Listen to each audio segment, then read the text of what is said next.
Welcome to the Trail Chasers podcast. I'm your host, Dean Horwitz, and I'm excited to share this journey with you.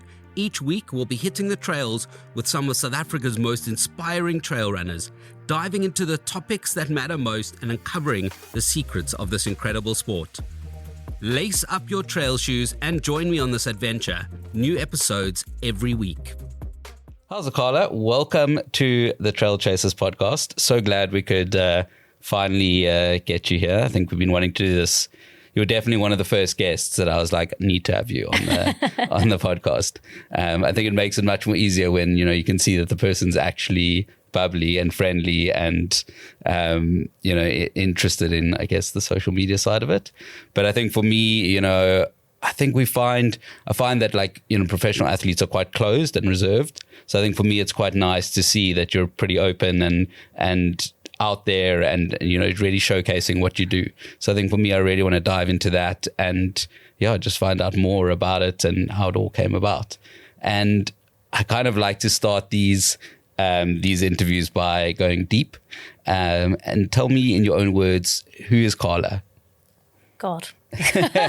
Just a person who don't really know how to answer that. I'm a runner. I don't even know where to begin on that question. A runner's a good one.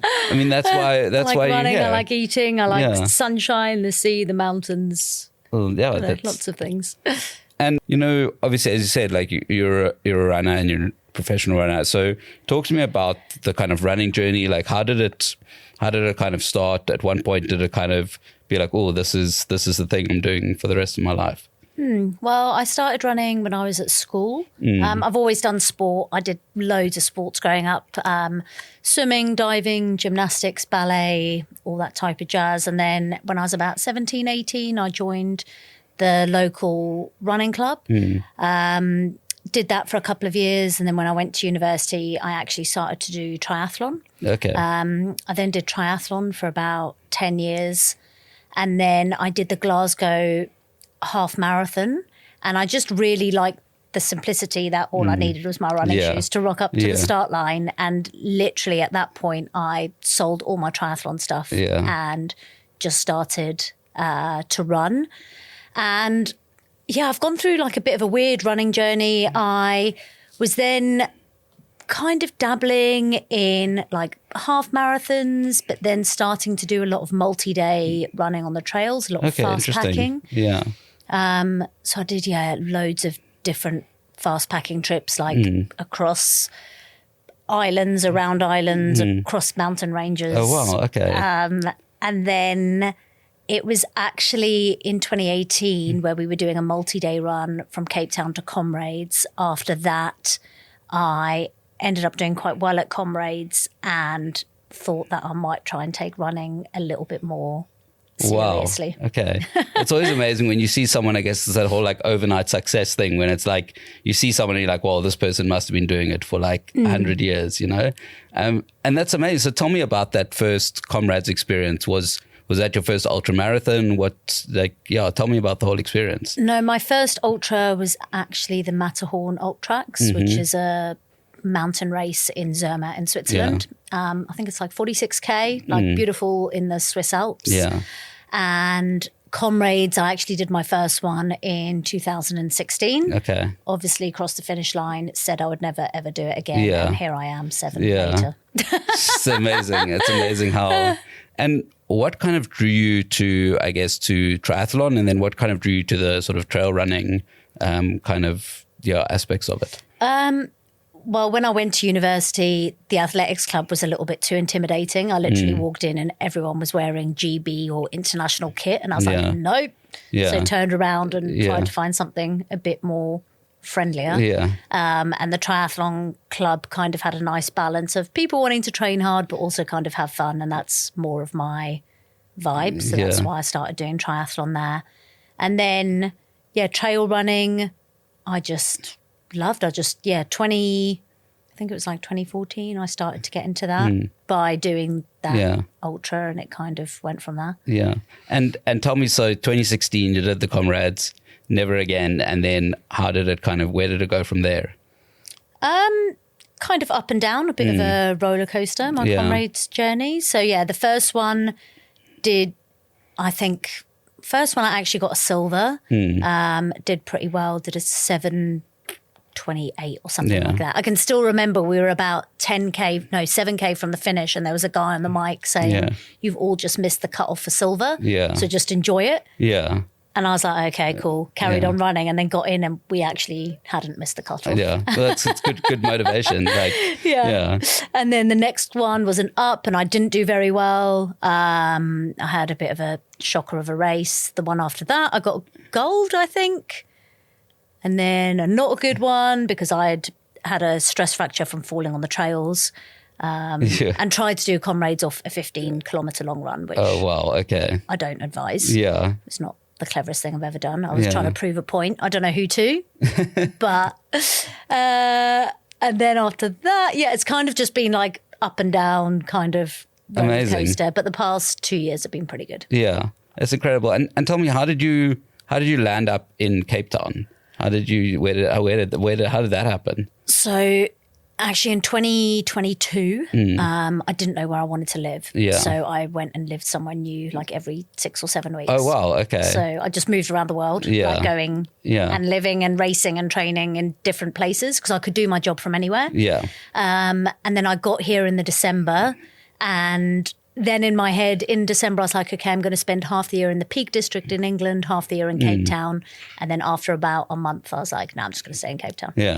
Amazing. And so when you did the Comrades in 2016, you weren't living in Cape Town at that stage? No, I was living in the UK. Okay. And what was the draw card for you to come out here and do it? I'd always been told about it. I think my dad probably said to me once that I wasn't a real runner until I did Comrades. So I obviously took that, bait, and And how do you feel that your kind of relationship with running has kind of evolved or changed over the last sort of 10 years? Quite differently, I guess. Like there's been parts where I've taken it quite seriously and tried to like race hard. I guess that was probably more when I first started, and then I went more to like the adventure running kind of route. Like I said, like with fast packing and a backpack where time's irrelevant, and I would just go on my own little adventures. And then I guess I started to take it seriously again, did some more adventures. And then, I guess the last 2.5 years is when I've probably been like the most serious with running and like really tried to focus, mainly to see, like what my potential is. So a little bit of a roller coaster. And I think that's probably why I haven't got bored of it. And I still love it because there's kind of been different phases to my running journey. Yeah, for sure. And where are you currently with the journey? Still trying to see how good I can get. Like I've, over the past couple of years, I've got like PBs in every distances that I've done. So hopefully we can keep that momentum going. And are you kind of happy where you're at the moment in terms of distances, in terms of what you're doing? Yeah, I'm really enjoying it. I don't know why I'm obsessed with Comrades, but I am. And I just feel like I really need to nail that race. I feel like I haven't completely nailed it yet. Yeah. And I think once I do, I'll then probably try and do something like Western States. Okay, amazing. Amazing. It's so interesting, like that dual competitiveness of the trails and the road. And tell me what kind of fuels your passion for it? What drives you and what motivates you? Oh, it's just fun. I just enjoy what I do, like trying to see what your body can do, going, pushing yourself to the limits. I also have like an amazing group of people that I run with, so it's really fun. Like we have loads of banter when we run, and I think having that group around me to train with is probably like one of the biggest things that makes me want to get up in the morning. Even like last night, like a couple of the guys messaged saying, do you want to run in the morning? I was like, yeah, go on then. I was planning to run by myself, but like I know it's going to be more fun with them, and it was. So that's amazing. And talk to me a bit about that. How did you kind of develop that community, and how did that come about, and is that like a training kind of group, or is it just a sort of social kind of group? Yeah, we've made a training group and it started with actually a friend of mine, Luke. I'd met him in Joburg when I was living there a few years ago, and he had then moved to Cape Town, and I messaged him saying, I'm coming to Cape Town, can you be my friend? He was like, well, I'm leaving in a month, but I'll be your friend until then and give you my friends. Yeah. And I then met a guy called Ron, and then we started to run together. And then gradually from there, we've kind of added different people into our group. I guess we're a little bit of a niche group. We're a little bit faster than some of the more social groups. So we're there to like train hard and race hard, which is really cool. But it's really nice that we've managed to find like a group of people that show up and train and will push themselves and dig deep for each other, and that are like a similar-ish ability. That is quite a rare find. And tell me more about the kind of training. What, are you self-trained? How does that whole thing kind of work for you? I've got a coach called Martin Cox. So he lives in the south of France, VO2 Max coaching. Yeah. And I've been with him now for just over 2 years, I think. Okay. And yeah, he basically gives me my program. We kind of discuss what races and stuff I want to do. Yeah. He'll tell me if it's a good idea or a bad idea. And then builds the program from there. And then like within the group, I give everyone like the sessions every week, and people will kind of pick what they can out of there and then supplement with their own sessions. Like if they're going through a bit more of a trail phase or a road phase, they might swap some things out a little bit. Okay. Amazing. And do you kind of see that as something you would like to go into, the coaching side of it? So I coach already. Yeah. And yeah, I do enjoy that. I think one day I would love to have like my own training group that I coach in person. Are there any kind of specific moments or experiences that, like stand out for you that really like have shaped this running journey? I don't think there's one thing in particular. I think it's, a culmination of like everything that I've kind of done has kind of added together and built on where I've got to now. Where, I think it's, it's consistency and it's just like keeping showing up and keeping training and keep adding those little bricks to the wall. That's always the one. Is consistency is always it's always key. And what would you say, in terms of looking back at your kind of highlights and things you've kind of achieved? What would you say is kind of the highlight of your career so far? I don't think there's one in particular. I think there's lots of different ones. I think like running around Mont Blanc, I did that in 4 days, like fast packing is probably one of the best things I've ever done. It's beautiful. I did it on my own once. I've done it with a group of friends once. It's hard, but it's fun and the scenery is absolutely amazing. Racing the 50K World Champs, which I did last year, was pretty cool out in India. That was a pretty big race. On paper, I was probably one of the slowest runners. And, so that was quite cool to see how that turned out. And I think there's probably little bits from everything that it's nice to be able to take little pieces from, and talk to me a bit about that World Champs. How did that kind of come about? And quite interested to hear that you were one of the slowest runners on paper and how it kind of turned around. So talk to me a bit about that. So every other year is the 50K World Champs, and then in between is the 100K, and it was out in India in Hyderabad in November. I had to. There was selection criteria which you had to meet, and I actually got the time, the 50K time, as my split in two oceans. Oh, wow, okay. So, which is, I think it was like at the top of Constantia Neck. So we had already climbed like two big hills for my 50K split. So I was like, and I was well under the individual time. I think I was like 4 minutes under. So I was like, if I don't get selected off a hilly route, then I'd be quite upset. But luckily I did get selected off that time, because normally they would pick more faster marathon girls. And actually my marathon time on paper is not that fast. So I was a little bit worried about that. But got the time. I actually ended up getting the time again a couple of weeks later at the False Bay 50K. So I was like, well, I've got it twice. Yeah. It's secured in the bag now. And then, trained pretty hard for that.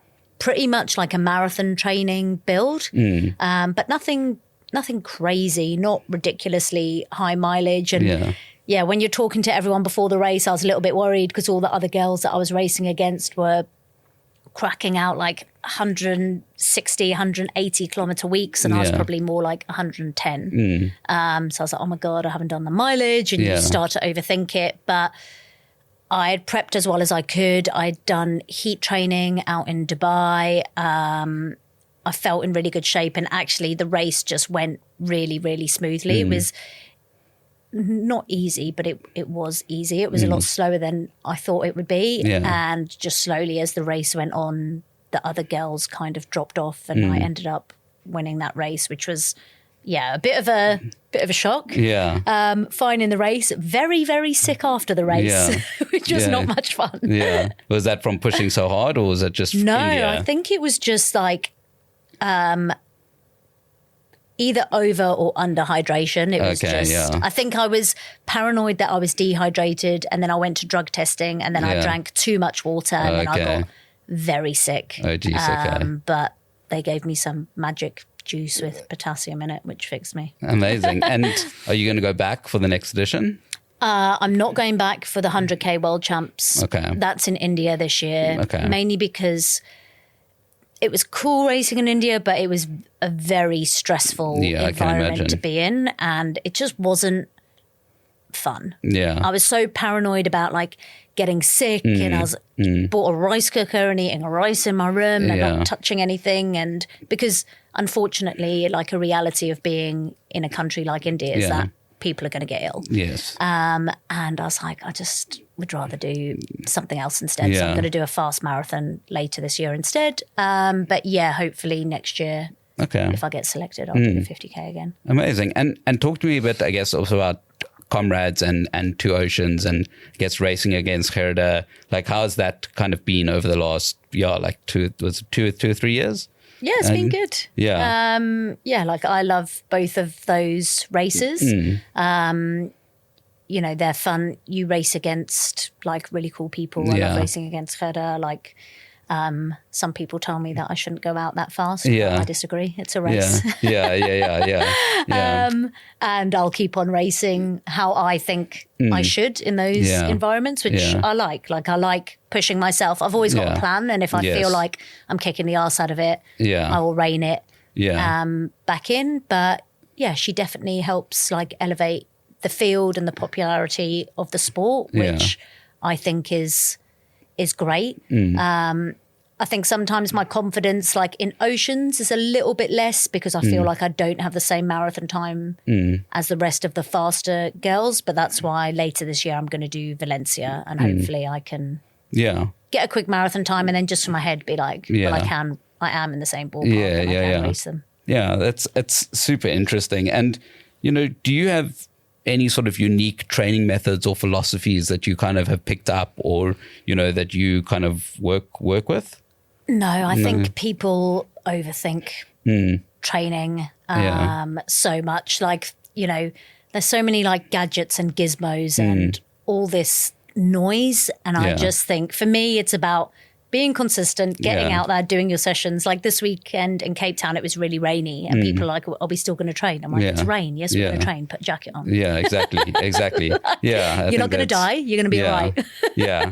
So I think it's just about like consistently building your training, like trusting in the process. I think far too often people want results overnight, and that doesn't happen. It takes time, and you've got to graft, and you've got to put in the work, and it is a slow process. But if you do, you'll start to see results in the things that you do. I personally like to run on feel and pace. I don't use a heart rate monitor. Like, especially being in Cape Town, like the wind, the hills, all of that massively affects all that type of stuff. So I prefer to just run on feel. Sure. Okay. And do you do that for your races as well? Is that training? Yeah, no races. I don't look at my watch. Yeah, sure. Okay. I just run. Wow. It will beep at me when to eat and when to drink. But apart from that, I don't Sure. I don't look. And yeah, I mean, geez, that's quite an interesting, is that kind of just, you've developed that kind of feeling over the last few years? Yeah, I guess if you're doing those sessions and training, you begin to know like what the paces and stuff feel like. I feel like often people, let's go for a marathon, for example, they'll say that they want to do a 4-hour marathon, but they never train at that pace and expect to be able to do it on race day. And, you need to train at or just slower than those paces, loads in training. And then once you know what it is, you can forget about the tech and just run. But no, like nothing fancy or out of the world, world. Like recovery, I think fuel and sleep are like the most important thing that are often like massively neglected instead of fancy tools and stuff. But and talk to me a bit, I guess, about the non-running stuff and also about about your app, about the strength and conditioning. So talk to me about those kind of aspects now that you've kind of mentioned them. Yeah, so for me, so I've got a program called Strength Conditioning and Yoga for Runners. So I set that up in 2020 as a way to basically everything that I do on the side show other people and give them like exactly the same as I do. So we do a weekly strength, a weekly mobility session, and then have Q&As with different experts like physio once a month, and then throughout the year, nutritionists, sports psychologists, all that type of thing that your everyday runner wouldn't be able to get hold of. But I put those sessions on for everyone.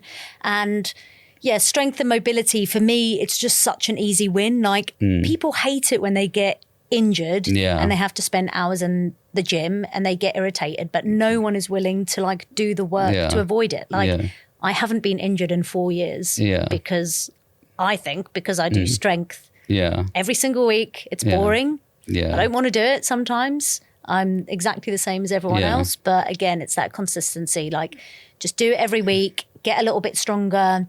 It also gives you like a bodily awareness. So if you are feeling a little bit tight or if there's a niggle, you can fix it quickly before, waiting until it is actually a problem. Because often when we're running, everything is linear and we're doing it in one direction. When we're in the gym and doing mobility, you're moving in different ways and you can be like, oh, my hip's actually a bit tight. I think I need to get someone to get in there. So the idea of that program is to just give people, make it easy to do strength. You press play, you follow along. I talk rubbish. You do the session together and it's done. And do you kind of present all the kind of sessions or do you have a team that you kind of work with? No, just me. Okay. Amazing. And is it people from like all over the world? Yeah, all over the world. You can do it. I pre-record the sessions the week before.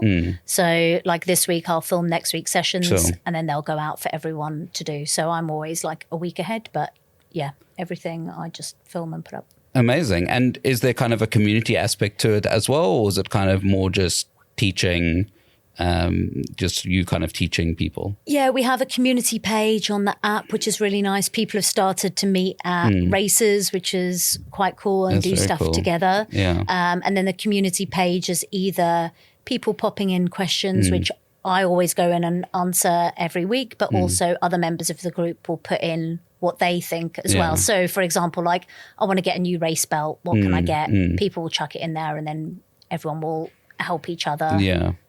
Each other out. And obviously we've chatted a bit about the running group and the community, and I think obviously a big part of who you are or who people see is the online community.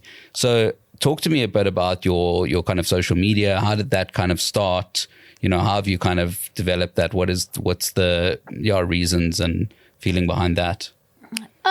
There's no reason really. I guess I try and put stuff out there that in general is like helpful. So I want to try and, give people tips on how to be better, faster, stronger, eat properly, go on event, but also like a bit of fun of like going on adventures and showing that you can do other stuff. You don't just have to like go and do 2400s every single week. So it's just things that I think are either fun or can help people become better runners is kind of what I put on there, and then I just talk shit.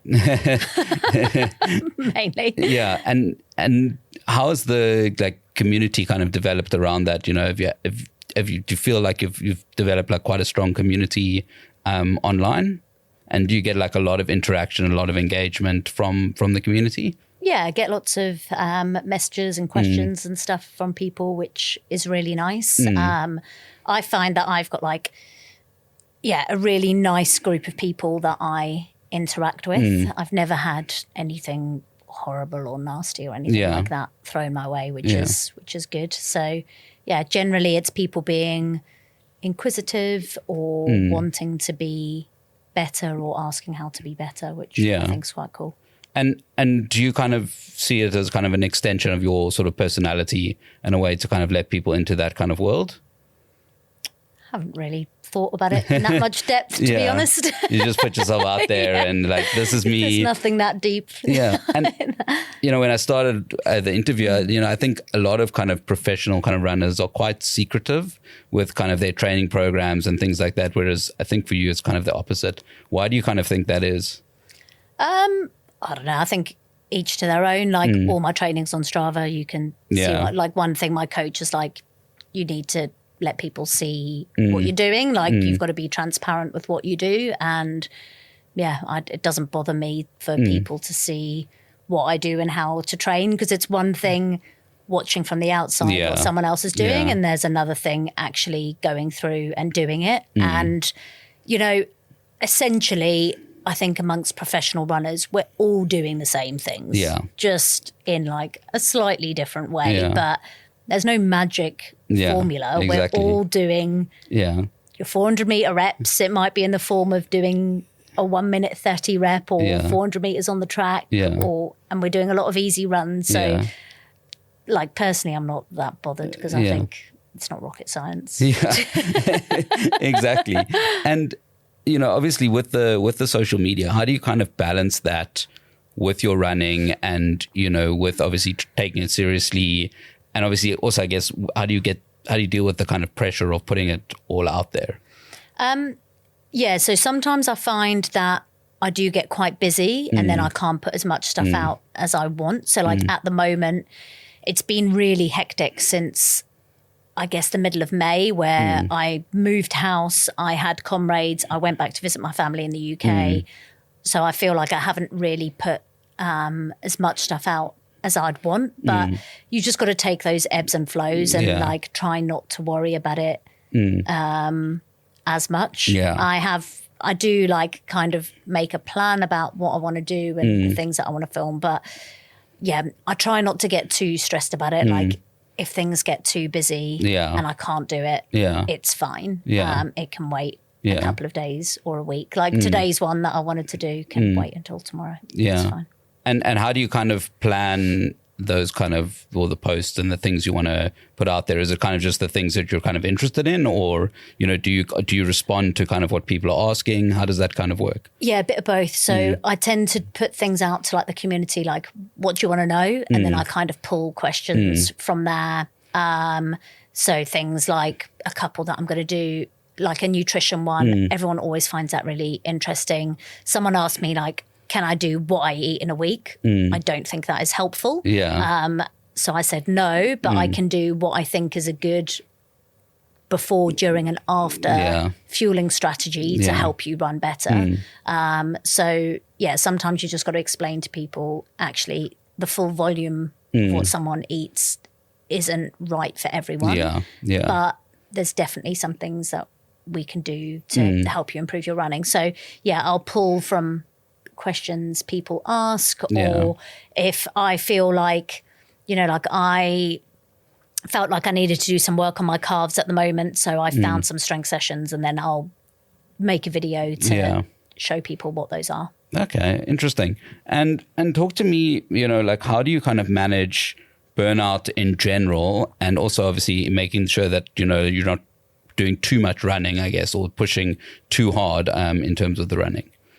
I think that's where my coach comes in. I never feel like I've done too much running. I think we're probably quite cautious in the approach that we do. I probably do too much work. That's more where burnout comes in. And like, that's what's really hard with like coaching and stuff is I've had to like close my coaching and not take on any more people. So it is really difficult saying no to people because I want to be able to help as many people as I can. But that's where the SCY program, the strength program, anyone can kind of join that, and we can get as many people as possible on that program. It's just the one-to-one coaching, which is harder. So for me, it's more about managing burnout in work than in running. In running, I've got that. Yeah. And talk to me a bit about being a kind of professional runner and kind of working with Hoka and the kind of brand deals. Like, how does that all kind of work? How does that come together? What are the kind of pressures that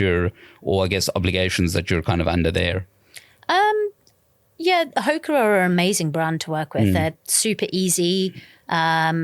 You obviously have, performance goals. And if you don't hit your goals, then you're either not going to get your race bonuses or your contract might not get renewed. To be honest, I don't really know what the criteria is of them like renewing contracts. I'm currently on one until the end of 2025 with them, which is cool. But yeah, I don't feel like I'm pressured or I have to do stuff with them. They pretty much leave you to your own devices. You tell them what races you're going to do in the year and hopefully you perform in them. Okay. And do they have certain races that they want you to do, or is it free reign in terms of... No, free reign in terms of what? And tell me, what advice would you give to someone who's kind of wanting to start running? First kind of thing that comes to mind. I think finding a group to run with, like, that really is a game changer. Like, I've always run with running groups. Yeah. And there's been periods of time where I run on my own and then it's not as fun. So, finding a group of running friends is going to massively help. It's going to give you accountability. It's going to make you get out there when the weather's shit and it's raining, and it's just going to be a more enjoyable experience. Yeah. And what is kind of the best piece of advice that you've kind of ever been given? What kind of you have learned that you would like to impart, to a younger version of yourself? To be honest, I think I've kind of done it how I wanted to. And I think it's about keeping it fun and doing what you want to do. I think sometimes there can be pressure where people are like, especially in South Africa, everyone's like, have you done Comrades? I'm like, there's 20 million. Yeah. For me, it's an amazing race and I love it, but there are loads of different things to do. Yeah. And, if actually you just really love running uphill on the mountain, then make that your thing. Run uphill and get the cable car down. Yeah. That can be what you do. You can do park runs, you can do proper races. So I think it's about, kind of staying true to yourself and doing the stuff that you enjoy and not necessarily getting sucked into what everyone else says, especially with time constraints. And I find like people with families and kids, it can be very difficult to say that you're going to do these things and then balancing it. So you've got to almost like work out how much time do you actually have available and then picking like the right distance or event for you. That's actually a really good point. And, when it kind of things get tough or things get challenging, like in your training or in a race, what kind of helps you kind of push through those kind of moments? I'm quite good at suffering. So you enjoy it? I could do that, I hate it, but I find that I can actually I can push myself really hard. In training, that's fine. I know I can like go hard in training, and in racing I can go even harder. Sure. And I don't mind. I'm not scared of like going too hard and blowing up and being like, oh, but what will happen if you do that? Yeah. Like, I find that's kind of part of the process. Okay, so you just rather just go for it and see. Grit my teeth and go. Yeah, sure. Yeah, I definitely haven't got that right. I think that's another thing that people, I guess, trying to get right as well, because it's such a normal fear to kind of have. Yeah. Especially kind of in the beginning. And looking ahead, what are your kind of personal running goals? What things do you still want to achieve, short, medium, long term? So I really want to get a PB. at Valencia Marathon in December. So that's kind of the main goal for this year. Get under the 6 hour mark at Comrades. I'm nearly there. Okay. So that's 23 seconds off last year. So you'll get there. That would be quite a nice kind of goal to tick off there. And then I do want to get back to some more like multi-day running adventures, but that's probably a longer term thing. And when you look at that Comrades goal, for example, do you kind of know what kind of needs to be done to get there, or is it kind of like just working harder type thing, just doing exactly what you've been doing, but just doing it better or harder? Yeah, or like there certain things that you know that you need to change? Yeah, well, yes. I know how to train for it. You know, we've done it for the past 2 years and pulled it off pretty well. I was just a bit silly going into this year, like moving house and stuff the month before the race is not the best idea I've ever had. And it's just annoying that you have to wait a year to try again. So, yeah, I think just putting myself in a more relaxed, chilled out, less stressful environment going into the race next year, I think will help. Obviously, you never know what's going to happen on race day, but you know, it's like we said in the beginning, it's just those building blocks, and hopefully I've just like another year's build on top of that will shave off those seconds. Sure. Yeah, it's a tough one, because it's like people are like, oh, it's 23 seconds, like it's not much, but it's a lot when you get down to those type of things.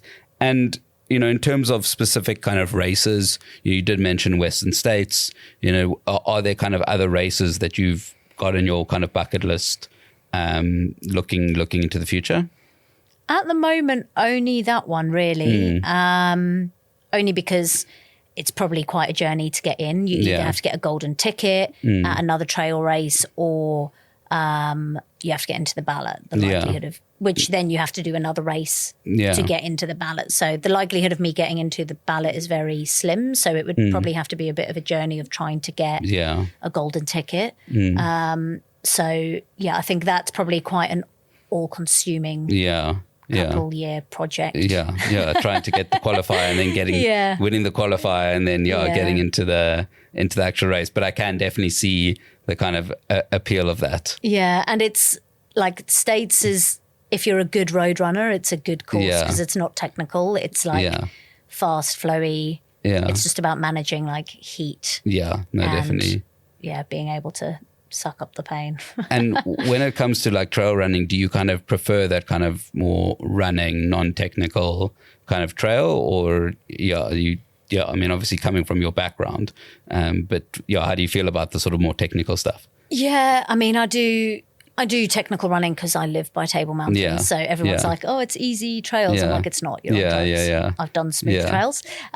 So yeah, I prefer a trail where I can run fast and it's smooth, even if it's going uphill all day. So like I love running in Yonkers Hook. It's a really nice single track. It's fast. I don't have to jump over rocks and I can just go. That's kind of my type of trail, as opposed to like really rocky. And I actually do get annoyed on trails where they're so technical that I have to walk because I'm like, I don't want to do a walking race. I want to do a running race. Yeah. So and do you find that the trail running and the road running is quite, does one help the other? Well, I suppose, you know, if it's your big focus at the moment is road running, do you feel that the trail running does help that, or at least the sort of non-technical kind of stuff? Because I see you do kind of bring it into your training and mix it up as well. So do you find that it does help? Oh yeah, 100%. I try and do all my easy runs on the trail if I can. Sure. I haven't this week just because the weather's been horrific. So I'm like, I'm not going onto the mountain.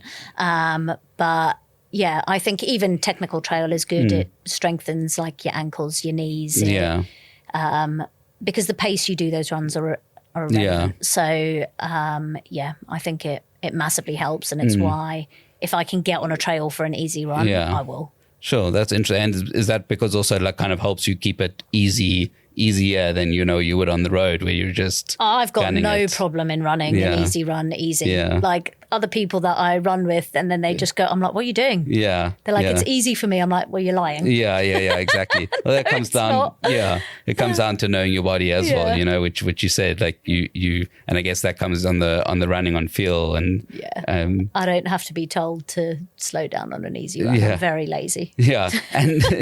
And talk to me about this cake theory that you've got, you know, after a race, you always have cake. Where did that come from? And, you know, like, it's just been amazing to see how people have kind of responded to that. Yeah, it was actually a friend of mine, Paul, who said after every race he has cake for breakfast. And I was like, I love that. Yeah. I just think it's like the next day. Yeah. So, because that day, like, you're tired and you're, you know, it could have been like a long day.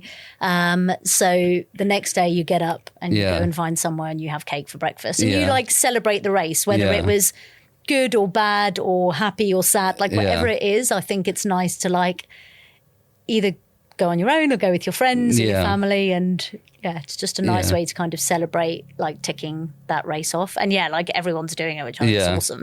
It's kind of like now like a trend. It's like, cake but for it's a great thing because, as you say, like just like draw that line in the sand, and it's like you celebrate either way. You know, you did the work, and it's done and dusted.